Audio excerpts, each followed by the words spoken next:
Hello all, this is doctor Gunjan Vishwakarma. Welcome, आपका स्वागत है मेरे चैनल को। एक साल हो रहा है जुलाई में, और बहुत ढेर सारा प्यार, बहुत ढेर सारी खुशियाँ मुझे आप लोगों ने दी हैं। Thank you very much. मैं कई कई बार भी आपका धन्यवाद करूँ, अगर हर वीडियो में भी आपका धन्यवाद करूँ तो कम है। Thank you so much for loving me, loving my readings, और मेरे साथ में फेथ दिखाने की। और ख़ास तौर से मैं आज धन्यवाद करना चाहती हूँ उन लोगों का जिन्होंने मेरे क्रिस्टल प्रोडक्ट्स में और मेरे हीलिंग प्रोडक्ट्स में विश्वास दिखाया। उन्होंने मुझे ऑर्डर प्लेस किए थे, कस्टमाइज प्रोडक्ट्स मैंने उनके लिए बनवाए, और बड़े प्यार से मैंने उनको एनर्जाइज करके उन लोगों को सेंड किए। और आज कल और आज में लोगों को मिल रहे हैं वो प्रोडक्ट्स, और उनके जो रिस्पॉन्स आ रहे हैं, आई एम अमेज्ड कि मेरे प्रोडक्ट्स आप सभी को इतने पसंद आए। आई होप जिन जिन भी लोगों ने मेरे प्रोडक्ट्स को पसंद किया, ऑर्डर किया और रिसीव किया है, उन सब की ज़िंदगी में सुख समृद्धि खुशियाँ भर जाएं। आपके सभी ऑब्स्टेकल्स, आपकी सभी बाधाएं दूर हों, और आप सभी स्पिरिचुअल पाथ पर एक बहुत हैप्पी लाइफ बिताएं। Thank you very much for showing your such great faith in me. और मैं हमेशा कोशिश करूँगी कि अगर आप मुझ पर विश्वास दिखाएं तो आपके विश्वास पर मैं खरा उतर पाऊँ। एक और चीज़ का मुझे थैंक यू बोलना है। इस पूरे साल में मैंने अपने व्यूअर्स से, अपने क्लाइंट से बहुत सारे गिफ्ट्स रिसीव किए हैं। मैं समय समय पर उनको आपके सामने शेयर भी करती रहती हूँ। और आज जो मैंने ये स्टॉल पहन रखा है, ये भी मुझे एक मेरी बहुत ही प्यारी, बहुत चुलबुली व्यूअर ने दिया है। इसके लिए बहुत खूबसूरत Taj Mahal, as you can see, इस पर ताजमहल बना हुआ। ये उनका, शायद मुझे लगता है हैंड से, उन्होंने हाथ से बनाया है। इस पर टाइगर के मोटिव्स बने, बहुत ही खूबसूरत कारीगरी इस पर की गई है। उन्होंने मुझे गुरु पूर्णिमा पर गिफ्ट किया था, और उन्होंने ऐसा चाहा था कि मैं इसको यूट्यूब पर पहन कर अपीयर हूँ। तो सीक्रेट जर्नी के नाम से वो मुझे कमेंट करती है। Thank you very much for this beautiful gift. I am highly highly obliged and appreciate your efforts. और चलिए शुरू करते हैं आज की रीडिंग। जैसा कि आपको पता है, मेरी रीडिंग सन, मून, राइजिंग और वीनस पर आधारित जैसा कि आपको पता है मेरी रीडिंग सन, मून, राइजिंग और वीनस पर आधारित होती है। अगर आप सन, मून या राइजिंग से अपने ज़ोडिएक साइन को देखेंगे तो आप इस वर्गो रीडिंग को देख सकते हैं। कन्या राशि के लिए हम रीडिंग करने जा रहे हैं। मेरी रीडिंग्स टाइमलेस रीडिंग्स होती हैं, इसलिए ये आपको रेजोनेट कर सकती है, नहीं कर सकती। इस वक्त में हो सकता है ये घटनाएं आपके साथ पास्ट में कभी हुई हों, या अभी इस वक्त में हो रही हो, या फ्यूचर में आपके साथ में ये घटना घट सकती है। तो इस रीडिंग को आप देखिए। अगर ऐसी सिचुएशन आपके साथ बनती हैं तो आपको क्या करना चाहिए, उसकी गाइडेंस भी मेरी रीडिंग्स में निकल कर आती है। हाउएवर ये जनरल रीडिंग्स है, इसलिए सबको रेजोनेट करें बिल्कुल ज़रूरी नहीं है। अगर आप मेरी रीडिंग्स को एडमायर करते हैं, पसंद करते हैं, और मेरी रीडिंग्स के साथ आप रेजोनेट करते हैं, तो मेरे साथ एक पर्सनल सेशन ज़रूर से बुक कराइए। पर्सनल सेशन बुक करवाने पर आपके ब्लॉकेजेस देखे जाते हैं, आपके पास्ट लाइफ एनर्जीज देखी जाती हैं, बहुत सारी चीज़ें जिसकी वजह से आपको इस लाइफ में प्रॉब्लम आ रही है, उनके कारण देखे जाते हैं, पता लगाए जाते हैं, और सोल्यूशंस दिए जाते हैं। खास तौर पर टैरो रीडिंग का अर्थ यह है कि आपको सोल्यूशन प्रोवाइड किया जाए। तो आपको एक माइक्रो हीलिंग कोर्स फ्री दिया जाता है। बहुत सारे सोल्यूशंस मैं साथ में देती हूँ। मेरे हीलिंग प्रोडक्ट्स की डिटेल जानकारी, और आपके प्रॉब्लम्स के अकॉर्डिंग आपको क्या यूज़ करना चाहिए, उस पर भी मैं जानकारी देती हूँ। तो ज़रूर से मेरे साथ एक पर्सनल रीडिंग बुक करवाइए। व्हाट्सएप कीजिए मुझे 7424830300 पर। मेरे क्रिस्टल प्रोडक्ट्स और एरोमा थेरेपी प्रोडक्ट्स के जो भी नए डेवलपमेंट्स होते हैं, वो मैं कम्युनिटी पोस्ट पर शेयर करती रहती हूँ।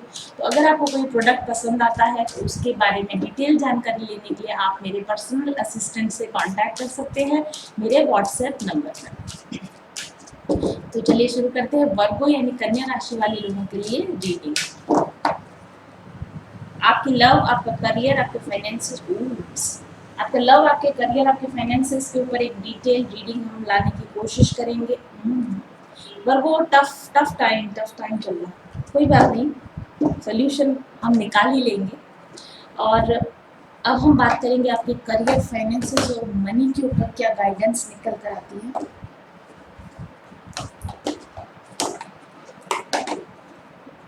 प्रॉब्लम दुनिया में सबको आती है, लेकिन आप प्रॉब्लम को हैंडल कैसे करते हैं, आप प्रॉब्लम के लिए रिएक्ट कैसे करते हैं, that is more important then the problem itself.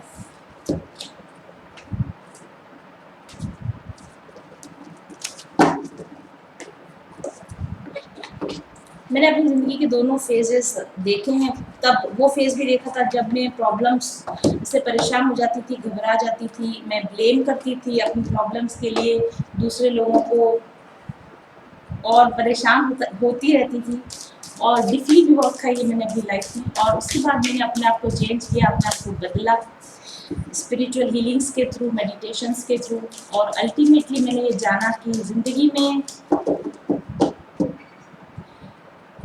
जो कुछ भी अनुभव आपको होते हैं, आपकी अपनी एनर्जी पर डिपेंड करते हैं। जैसी एनर्जी आपकी होती है, वैसे ही आपको अनुभव होने लगते हैं। शुरुआत में ये सोचना थोड़ा कठिन लगता है कि जब हम सारी चारों ओर से परेशानियों से घिरे हुए हैं, तो कैसे हम सोच सकते हैं कि सब कुछ ठीक है, कैसे हम खुश रह सकते हैं। लेकिन प्रैक्टिस के साथ में ये आ जाता है, और जब एक बार आपको आ जाता है और जब चीज़ें ठीक होने लगती है, तो आपको यकीन होता है कि हाँ, ऐसा होता है, खुश रहना अच्छा है, हील होना अच्छा है। मैंने ये समझा है अपनी ज़िंदगी में, मैंने इस चीज़ को समझा है कि ज़िंदगी में अगर आपके कोई दुख है, परेशानियाँ हैं, तो गलती कहीं न कहीं आपकी ही होती है। रिस्पॉन्सिबिलिटी आपको ही लेनी होती है, और चीज़ें आपको ही पहले अपनी ओर से ठीक करनी होती हैं, तभी बाहरी परिस्थितियाँ ठीक हो सकती हैं। दूसरों को ब्लेम करने से, दूसरों से लड़ाई-झगड़ा करने से, या नेगेटिव प्रोजेक्शंस करने से आप अपने लिए गड्ढा ही खोदते हैं। तो आई स्ट्रांगली अपोज़, जब मैंने दोनों तरह के सब तरह के अनुभव ज़िंदगी में लिए हैं, आई स्ट्रांगली अपोज़ कि आप किसी और को ब्लेम करें, या आप दुखी रहें, या आप नेगेटिव रहें। जो भी सिचुएशंस है, उनको ब्रेवली एक्सेप्ट कीजिए, और अपने आप की एनर्जी को, अपनी एनर्जी को रेज़ करने की कोशिश कीजिए। तो डेफ़िनेटली आपके लिए कोई अच्छा सॉल्यूशन ज़रूर से निकल ही आएगा। कन्फ्यूजन से आप बाहर निकल ही आएँगे। Virgo people, I think you are struggling somewhere in your life. ज़बरदस्त रिश्तों में स्ट्रगल, रिश्तों में आपके लिए काफ़ी स्ट्रगल निकल कर सामने आया है मेरे पास में। कम्युनिकेशन से रिलेटेड आपको प्रॉब्लम्स आ रही हैं। चलिए देखते हैं इस रीडिंग की डिटेल्स। तो वर्गो पीपल, आप लोगों के लिए जो कार्ड निकल कर आए हैं, जो दो टफ कार्ड मैंने आपको बताए, ये है ओसाइरिस कार्ड, और इस पर लिखा है heavenly messages. Okay, and then we have the other card is the scarab card, spiritual transformation इसके ऊपर लिखा हुआ है। सो ओसाइरिस कार्ड की अगर हम बात करें, what can I see from this card is that you are आपको ऐसा लगता है जैसे कि आपके अपने लोगों ने आपको धोखा दिया है, या आपके अपने लोगों ने आपको दुखी किया है, या आप कुछ अच्छा डिज़र्व करते थे जो आपको नहीं मिला। लेकिन मुझे जहाँ तक लगता है, आप जो डिज़र्व करते हैं वही आपको मिलता है। आप जो प्रोजेक्ट करते हैं यूनिवर्स में, वही रिटर्न बैक होकर आप तक आता है। तो अगर आपको कुछ बैड लक आपके साथ आप फेस कर रहे हैं इस समय में, या कुछ ऐसी चीज़ें आप फेस कर रहे हैं जो आपको लगता है नॉट अप टू मार्क है, ये ऐसी नहीं होनी चाहिए थी, इससे बेटर होनी चाहिए थी, तो लुक इनटू योरसेल्फ। आप अपने आप को देखिए कि आपके अंदर क्या सुधार की इस वक्त में और ज़रूरत है। ओके, एंड मुझे ऐसा लगता है कि आप ओवर प्रोटेक्टिव हो रहे हैं, या आप अपने बारे में, आप अपना बचाव करने की कोशिश कर रहे हैं, या आप विक्टिम हैं। इस तरह से आप इस समय बिहेव कर रहे हैं कि जैसे मेरे साथ गलत होता है, मेरे साथ गलत हुआ है, मुझे गलत लोग मिलते हैं, मेरे साथ धोखा हुआ है, और आपका सारा ध्यान बाहरी लोगों की तरफ है, दूसरे लोगों की तरफ है, दूसरों लोगों की गलतियों को पॉइंट आउट करने की तरफ है। लेकिन जहाँ तक मुझे लगता है, जैसा कि मैंने अभी इंट्रोडक्शन में भी आपको कहा, कि यदि आपके साथ में प्रॉब्लम्स हैं, यदि आपके साथ ज़िंदगी ठीक से नहीं चल रही है, तो झाँक कर अपने अंदर देखिए कि आपके अपने अंदर में कहाँ सुधार करने की ज़रूरत है। ओके, टूल्स आपके हाथ में है, पावर आपके हाथ में है, यूनिवर्स का बैक सपोर्ट आपको मिला हुआ है। यूनिवर्स चाहता है कि आप अपने अंदर सुधार करें, और आप अपने आप को इस फंसावट से बाहर निकालने की कोशिश करें। मैं फंसा हुआ हूँ, मुझसे कुछ नहीं हो सकता, या मुझे कुछ नहीं करने दिया जा रहा है, इस तरह की विक्टिम मेंटालिटी से आपको बाहर निकलने की ज़रूरत है। मुझे ऐसा लगता है कि संभावनाओं पर से पीठ मोड़ ली आपने, संभावनाओं पर से पीठ मोड़ ली है, यानी कि आपका ध्यान अपॉर्चुनिटीज पर नहीं है, आपका ध्यान इस बात पर है कि कहाँ किसी को दोषारोपण किया जा सकता है, कहाँ किसी को गलत ठहराया जा सकता है, और कहाँ अपने आप को बेचारा साबित किया जा सकता है, और इस तरीके से नॉन एक्शन, कुछ भी ना करना पड़े, और उसका जो अ, उसका जो इल्ज़ाम हो वो भी हमारे सर पर ना आए, ऐसा, इस तरह का अगर आपका टेंडेंसी है, या फिर ऐसा भी हो सकता है कि ऐसा आपके साथ हो रहा हो, क्योंकि ये एनर्जीज आपकी हो सकती है, आपसे जुड़े हुए लोगों की हो सकती है। ओके, तो don't take it personally, don't feel offended कि मैं आपके बारे में ऐसा कह रही हूँ। इस तरह की एनर्जीज मुझे यहाँ पर नजर आ रही है। अपॉर्चुनिटीज पर से आपने पीठ फेर ली है, आपका पूरा ध्यान नेगेटिव थिंकिंग पर है, आपका पूरा ध्यान नेगेटिव प्रोजेक्शंस करने पर है। मेरे साथ बुरा किया गया है, मेरे साथ धोखा किया गया, अवश्य आपके साथ बुरा किया गया, आपके साथ धोखा भी किया गया होगा, आपके साथ बैड बिहेव किया गया होगा, लेकिन इस समय में दूसरे व्यक्ति पर आप जब तक अपने आप को विक्टिम समझते रहेंगी ना, तब तक आप कैसे ये सोच सकते हो कि आप इस सिचुएशन से अपने आप को बाहर निकाल पाओगे। मुझे पता नहीं था कि ये इस तरह के कार्ड आने वाले, फिर भी आपने शायद ध्यान दिया हो, तो मैंने इंट्रोडक्शन में यही बात कह रही थी कि आप अपनी ज़िंदगी में जब तक ज़िम्मेदारी खुद नहीं लेते अपनी सिचुएशन की, तब तक आपकी ज़िंदगी ठीक नहीं हो सकती। इस तरह के कार्ड मुझे नज़र आ रहे हैं, हेवनली मैसेज, और आपको स्पिरिट की ओर से गाइडेंस दी जा रही है, अपने आप को चेंज कर लीजिए, अपने वे को, अपने बिहेवियर को चेंज कर लीजिए, otherwise you will be a dead person, आप खत्म हो जाएंगे, आपकी पहचान नहीं रहेगी, आपकी आपकी इमेज खराब हो जाएगी, आपका एग्जिस्टेंस खत्म हो जाएगी, अगर आपने जैसे अभी आप बिहेव कर रहे हैं उससे अपने आप को नहीं बदला तो। और जहां तक मुझे लगता है, अगर हम बात करें, आपके फाइनेंसेस की बात करें, या फिर आपके रिलेशनशिप्स की बात करें, या किसी भी ऐसी चीज़ की हम बात करें जो जिसका संबंध दूसरे लोगों से है, या जिसका संबंध बाहरी परिस्थितियों से, आई डू थिंक आपके डिस्प्यूट चल रहे हैं, आपके वर्क प्लेस पर डिस्प्यूट चल रहे होंगे, आपके अपने लव पार्टनर के साथ या स्पाउस के साथ आपके चल रहे होंगे, डिस्प्यूट चल रहे होंगे, हेल्थ इश्यूज डेफिनेटली आपको चल रहे होंगे, खास तौर से मे बी आपको पेट संबंधित बीमारियां, सिर, माइंड से संबंधित बीमारियां, स्किन से संबंधित बीमारियां आपको चल रही हों। इस तरह की मुझे इस कार्ड के साथ में वाइब्स आती हैं। फाइनेंशियल पेमेंट डिले हो रहे हो, पेमेंट आपको नहीं मिल रहा हो, लोग आपको धोखा दे रहे हो, लोग जो अपना वादा करें वो उन वादे से वो मुकर रहे हों, जो कुछ भी इस समय में आपकी ज़िंदगी में गड़बड़ चला, मे बी आपके पार्टनर से आपका सेपरेशन हो गया है, जिसको आप पसंद करते हैं, जिसको आप प्यार करते हैं, उसके साथ आप टाइम स्पेंड नहीं कर पा रहे हैं, वर्क में या करियर में डीले हुए जा रहे हैं, लगातार देर होती जा रही है, और आपको कोई शायद शायद बाहर जाना हो या कोई ट्रैवल करना हो, तो उसको आपको बाहर जाने का मौका नहीं मिल रहा, हेल्थ के लॉन्ग स्टैंडिंग इश्यूज़ हैं जो हील होने का नाम नहीं ले रहे, फैमिली के मेंबर्स के साथ में आपके, या मुझे खास तौर से लगता है एल्डर्स के साथ में, आपके जो बड़े बुजुर्ग होंगे घर के, उनके साथ में आपके प्रॉब्लम्स चल रहे होंगे, चैलेंजिंग सिचुएशंस चल रही होंगी। लेकिन ये सारी सिचुएशंस पर आपको ये ध्यान देने की ज़रूरत है कि आपको सेल्फ डेवलपमेंट की ज़रूरत है, आपको ज़्यादा स्पिरिचुअल होने की ज़रूरत है, और आपको खास तौर पर इस पर एडवाइस दी जा रही है कि आपको अपने घर के जो एल्डरली पीपल होते हैं, बड़े बुजुर्ग जो होते हैं, उनको एक्स्ट्रा सपोर्ट देने की और उनका एक्स्ट्रा सपोर्ट पाने की ज़रूरत है। जब तक आप अपने एल्डरली लोगों का सपोर्ट नहीं करेंगे, तब तक आपकी प्रॉब्लम्स सॉल्व नहीं होंगी। ओके, बहुत ही डिफ़िकल्ट एनर्जी है इस कार्ड की, और जहाँ तक मुझे लगता है कि जब भी आप किसी डिफ़िकल्ट सिचुएशन से गुजरते हैं, तो ज़िम्मेदारी 50-50% होती है। अगर आप बाहर किसी के ऊपर ब्लेम करते हैं, तो वो ब्लेम 50% आपको अपने ऊपर भी कैरी करना चाहिए, ऐसा मुझे फ़ील होता है। और दूसरा जो हमारे पास में कार्ड आया है, द स्क्रैप कार्ड, इस पर स्पिरिचुअल ट्रांसफॉर्मेशन लिखा हुआ है। तो ये कार्ड में आप देख सकते हो कि एक बड़ा ही खराब सा इंसेक्ट बना हुआ है, ये डेड, जो ममीज़ के अंदर पाया जाने वाला कीड़ा है, उस तरह का मिस्र की ममीज़ में पाया जाने वाला कीड़ा है। हालांकि ये वहाँ पर गॉड की तरह, उसको एक डेटी की तरह माना जाता है, लेकिन ये जो कार्ड है ये आपको बता रहा है कि बहुत सारी चीज़ें हैं जो खोई हैं, आपने पास्ट समय में आपने बहुत सारी चीज़ें खोई हैं, वो सब कुछ आपकी तरफ आ सकता है, वापस आपको मिल सकता है अगर आप अपना स्पिरिचुअल ट्रांसफॉर्मेशन करें। स्पिरिचुअल ट्रांसफॉर्मेशन का मतलब होता है आत्मिक उद्धार करें, अपनी आत्मा का सुधार करें, तो आपका जो कुछ भी खो गया है, जो कुछ भी चला गया है, वो आपको फिर से मिल सकता है।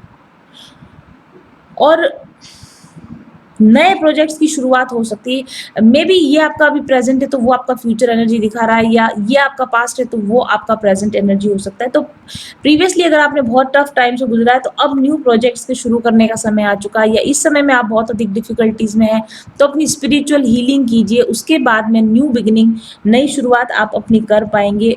जो हेल्थ प्रॉब्लम्स आपको इस समय में आ रही है वो भी धीरे धीरे स्लोली इम्प्रूव करेंगी। आपकी इनर वर्क आपको करना पड़ेगा, स्पिरिचुअल वर्क आपको करना पड़ेगा, फैमिली के अंदर जो आपका रेजिस्टेंस है वो भी धीरे धीरे आगे जाकर खत्म होने वाला है। लेकिन इस सिचुएशन से उस सिचुएशन की ओर अंदर जाने के लिए आपको एक स्पिरिचुअल ट्रांसफॉर्मेशन की, इनर वर्क की, अपने अंदर झांक कर देखने की जरूरत है। कहाँ कहाँ आप में सुधार हो सकता है वो आपको देखने की जरूरत है। रिलेशनशिप्स पर, जो लव या रिलेशनशिप्स पर आपके लिए कार्ड आया है वो आया कॉल कॉल हर, और यहाँ आया लव नोट। तो लोगों के साथ में ना आप लविंग रिलेशन बनाइए, आप अपने कम्युनिकेशन को सुधारिए, चाहे वो आपके स्पाउस हो, आपके लव पार्टनर हो, या दूसरे लोगों के साथ में आपके रिलेशन हो। मुझे ऐसा लगता है कि आपके कम्युनिकेशन खराब है लोगों के साथ में। आई डू थिंक, यहाँ आई लव यू लिखा हुआ है, आई डू थिंक कि प्यार से आप नहीं बोलते, या आप थोड़ा रफ बोलते हैं, या आप रूड बोलते हैं। अब मे बी ये रीडिंग सबके लिए ना हो, मे बी ये रीडिंग सबको रेजोनेट ना करे, इसलिए प्लीज ऑफेंडेड फील ना करें। रीडिंग में जो निकल कर आ रहा है वो मैं आपको बता रही हूँ। Call her from work and tell her that you love her. तो अगर जिस व्यक्ति से आप प्यार करते हो उसको अपना प्यार जताइए, अपना प्यार दिखाइए, उसको अपने तक ही मत रखिए। अपनी ट्रू फीलिंग्स को और लविंग फीलिंग्स को आप लोगों के साथ शेयर कीजिए, और leave him a love note that only he will see. और अपना किसी भी तरीके से, चाहे लिख कर या बोलकर, किसी किसी तरीके से अपने कम्युनिकेशन के वे को सुधारिए, लोगों के साथ अपने बोलने के तरीके को आप इम्प्रूव कीजिए अगर आप इम्प्रूवमेंट चाहते हैं। अगर हम मनी की बात करें तो यहाँ पर लिखा हुआ है कि मनी के साथ आपको रेस्पेक्टफुल रिलेशन होना चाहिए। अगर आप मनी का बेपरवाही करते हैं, मनी के प्रति लापरवाही करते हैं, या आप मनी को धन्यवाद नहीं देते हैं, वो पैसा जो आपके ऊपर खर्च किया जा रहा है, वो पैसा जो ईश्वर की तरफ से आपको दिया जा रहा है, उसकी अगर आप रेस्पेक्ट नहीं करते हो तो मनी आपके पास बनकर नहीं रह सकेगा। यहाँ पे सीधा सीधे शब्दों में लिखा हुआ है कि मनी को टच कीजिए, कैश को टच कीजिए, और टच करके उसको फील कीजिए, उसकी उसकी वो उसकी वैल्यू कितनी होती है, उसकी रेस्पेक्ट करना सीखिए। अगर आपके पर्स में या बैग के अंदर मनी उल्टा पुल्टा तरीके से पड़ा है, तो मुड़े तुड़े नोट पड़े हुए हैं, कॉइन्स और नोट्स एक साथ पड़े हुए हैं, छोटे बड़े नोट सब साथ में रखे हुए, मतलब मनी का ऑर्गेनाइजेशन आपके बैग से शुरू होता है। अपने बैग, अपने पर्स को देखिए, आपने मनी को ठीक से बैग में ऑर्गेनाइज करके रखा है या नहीं, और मनी के साथ आपका रिलेशन कैसा रहा है। आप मनी को टेकन फॉर ग्रांटेड लेते, आप मनी की वैल्यू नहीं करते, तो मनी आपके पास में नहीं रह सकता। समथिंग इज देयर, आपको मनी के साथ अपने रिलेशन को ठीक करने की जरूरत है। ओपननेस का कार्ड हमारे पास में आया है, इसमें लिखा है be receptive to what happen and consider seeing it as necessary for your growth. जो कुछ हो रहा है, जो कुछ घट रहा है, उसको रिसीव करने के लिए तैयार है। डिनायल मोड में मत रहिए। मुझे लगता है कि नहीं नहीं नहीं नहीं नहीं नहीं, ऐसा करने की स्थिति में आप मत रहिए। ओपननेस का मतलब ये है कि अच्छे एक्सपीरियंसेस अगर आप पाना चाहते हैं तो पहले खुद भी अच्छाई के लिए खुल जाइए। आपका हार्ट ओपन होगा तो आपको अच्छे एक्सपीरियंसेस हो पाएंगे। और ओपन अप होने का ये मतलब नहीं है कि आप डिसरेस्पेक्टफुल हो जाए लोगों के साथ। कई बार लोग ओपननेस का मतलब ये समझ लेते हैं कि कम्युनिकेशन में या मर्यादा की सीमा को अगर ओपननेस में लांघ दिया जाता है, that is also not good. चाहे आप रिलेशनशिप में ज़रूरत से ज़्यादा ओपन अप हो जाएं, या आप मनी मैटर्स में ज़रूरत से ज़्यादा ओपन अप हो जाएं, यानी कि केयरलेस हो जाएं, तो चीज़ें आपके लिए ख़राब हो सकती हैं, होती होंगी। ये यहाँ पर आपको ध्यान में रखने की ज़रूरत है। चाहे भले ही आपकी कम्युनिकेशन की बात है, अगर आप ओपन नहीं है, अगर आप ओपनली खुलकर कम्युनिकेट नहीं कर रहे हैं, अगर आप अपनी बात को लिख कर या कहकर ईमानदारी के साथ में नहीं पहुंचा रहे हैं, अगर आप मनी के साथ में आपका रिलेशन ओपन नहीं है, आप मनी के लिए खुले हुए नहीं है, खुले दिल के आप नहीं हैं, तो फिर आपको मनी की भी प्रॉब्लम आ रही होगी या आ सकती है। टू ऑफ माइकल कार्ड है हमारे पास यहाँ पर। मुझे लगता है आप में से बहुत सारे लोग काफ़ी समय से काफ़ी कंफ्यूज रहे हैं, किस दिशा में जाएं, क्या करें, कुछ समझ में नहीं आ रहा है उनको। डिसीजन लेना चाहते हैं तो डिसीजन नहीं ले पा रहे हैं, किसी प्रॉब्लम पर स्टक हैं, ओवर एनालाइज कर रहे हैं, बार बार सोचे जा रहे हैं और किसी तरह का सोल्यूशन नहीं मिल रहा है, तो आपको गाइडेंस दी जा रही है कि कंप्रोमाइज करना सीखिए। हर जगह पर अपनी जिद चलाने की कोशिश मत कीजिए। आप अपनी बात पर अड़े रहेंगे, सामने वाला अपनी बात पर अड़ा रहेगा। तो आप देख सकते हैं यहाँ पर दो यूनिकॉर्न्स हैं जो एक दूसरे के साथ सींग लड़ा रहे हैं, मतलब कि लड़ाई झगड़े की स्थिति बनी ही रहेगी। मिडल मार्ग निकालिए, मध्यम मार्ग निकालिए, कंप्रोमाइज का मार्ग निकालिए।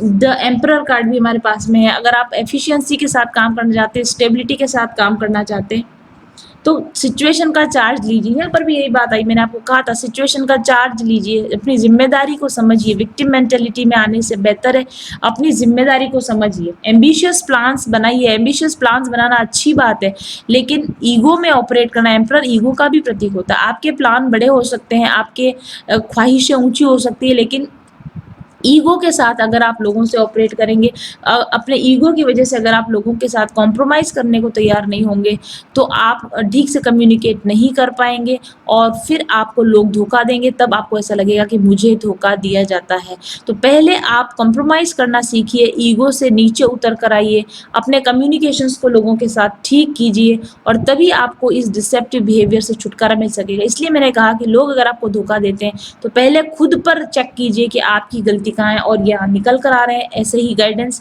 आपके लिए। ओके, अगर आप इस तरीके से चलते हैं तो डेफिनेटली, जैसे मैंने आपको कहा कि ये वाला पोर्शन टफ है और वो वाला रीडिंग का पोर्शन हमारा ठीक है, तो इसी तरीके से ये वाला पोर्शन अभी तक टफ था और ये अदर हाफ जो पोर्शन है वो हमारा ठीक है।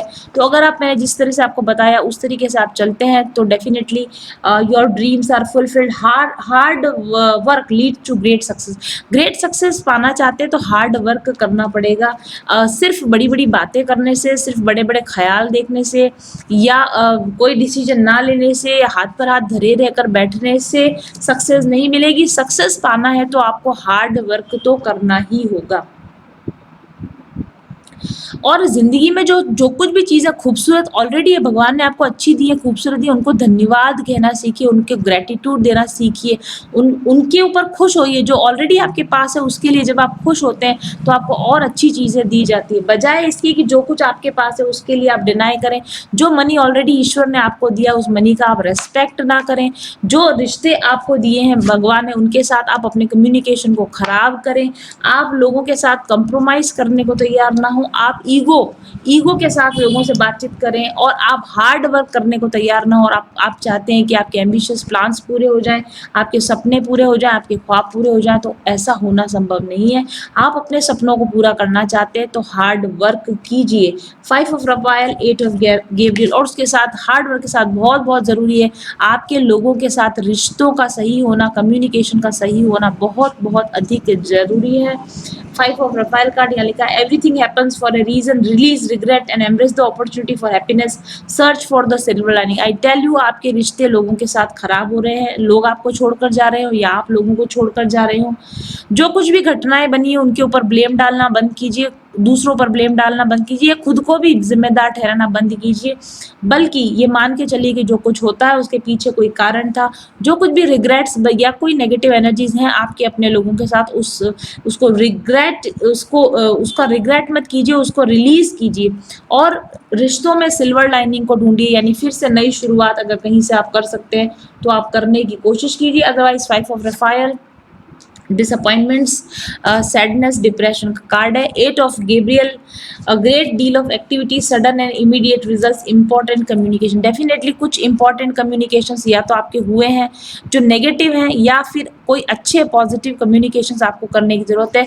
आपको हाथ पर हाथ धरे रखकर नहीं बैठना है, आपको लोगों के साथ में अपना कम्युनिकेशन ठीक करना है, आपको एक्टिव रहना है, आपको एक्टिविटी में आना है, आपको कुछ एक्शन बनाना है, प्लानिंग बनानी है। और उस प्लानिंग के साथ, उस प्लानिंग में खास तौर से जिन लोगों के साथ आपके रिश्ते खराब हुए उनके साथ आप रिश्तों को ठीक कीजिए, हार्ड वर्क कीजिए, ईगो में ऑपरेट मत कीजिए, कॉम्प्रोमाइज कीजिए, डिसीजन लीजिए, पैसों को रिस्पेक्ट दीजिए, पैसों की रिस्पेक्ट कीजिए, ओपन कम्युनिकेशन कीजिए, कम्युनिकेशंस को ठीक कीजिए।